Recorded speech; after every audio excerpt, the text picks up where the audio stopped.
Olá, bom dia, nono ano. Vamos dar início a um novo capítulo, vamos falar de função.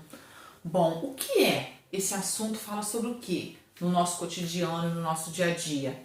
Quando eu falo em função, eu estou me referindo a duas grandezas, as duas situações. Uma está em função da outra. Por exemplo, eu vou abastecer o meu carro com gasolina. O preço que eu pago está em função de quantos litros de gasolina eu quero. Então, é um exemplo de função. Qualquer valor, atribuído ali à quantidade de litro que eu queira, eu vou ter um preço a pagar. Apenas um preço, tá? Eu vou pegar um táxi. Quando eu entro no táxi, eu já tenho ali uma bandeirada, um valor fixo que a gente paga, mais um valor que vai depender de quantos quilômetros eu vou andar. Então, o preço que eu pago no final depende de quantos quilômetros eu vou andar de táxi. É um exemplo de função. Quando eu vou à padaria e quero comprar pão, o preço de um pão custa 50 centavos. O preço de 3 pães vai custar R$1,50. É um exemplo de função. O preço que você paga está em função de quantos pães você vai pedir. Então, olha só que situação bem simples, né? Essa situação da gente ir à padaria comprar pão. Isso é um exemplo de função, são exemplos de funções, tá? Então, funções, se duas grandezas, no caso aqui, quantidade de pães e o preço que eu vou pagar, são duas grandezas. Duas grandezas porque são valores que variam, tá? Você pode falar aqui 10 pães ou 5 pães e esse preço vai variar também, de acordo com a quantidade de pães que você pedir. Então, se duas grandezas representadas pelas variáveis, eu vou chamar x e y, quem eu vou chamar de x? Eu sempre vou chamar de x aquela variável, no caso, a quantidade de pães, eu vou chamar de x. E o preço que eu pago, eu vou chamar de y.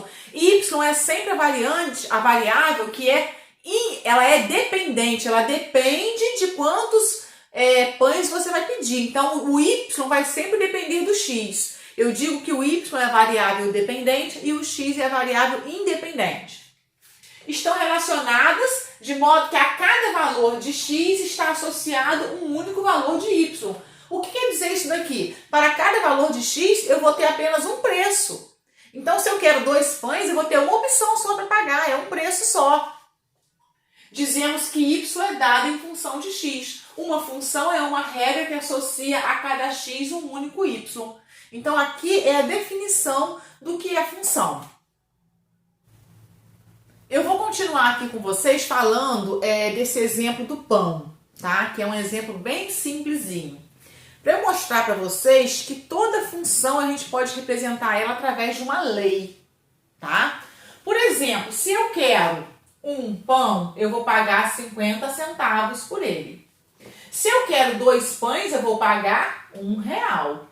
Aqui eu estou colocando, real e aqui quantidade de pães. Se eu quero 3 pães, eu vou pagar R$1,50. Se eu quero 4 pães, eu vou pagar R$2. E assim vai, tá? Eu posso pedir a quantidade de pães que eu quiser, que eu sempre vou ter um valor para ele aqui. Então, esses valores aqui, eu chamo eles, de x. E esses valores aqui, eu chamo eles de y. Só que eu posso representar isso através de uma fórmula, de uma lei. Como seria essa lei? O y, que é o preço que eu vou pagar afinal, ele é igual a quê?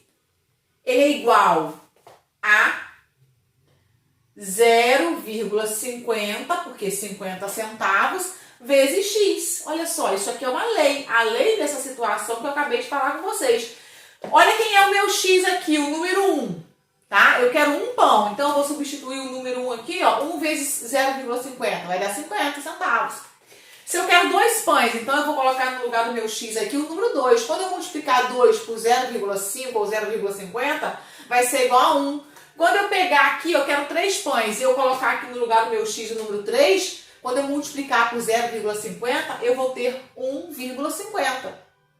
Tá? Se eu quero, por exemplo, 10 pães, é só colocar o número 10 aqui e multiplicar por 0,50, que eu vou saber o preço que eu vou pagar. Ah, não, eu vou fazer uma festa, um cachorro quente na minha casa, eu quero 50 pães. eu vou multiplicar por 50 por 0,50 que eu vou saber o preço final que eu vou pagar. Então, toda lei a gente pode representar através de uma fórmula. Toda função a gente pode representar através de uma fórmula.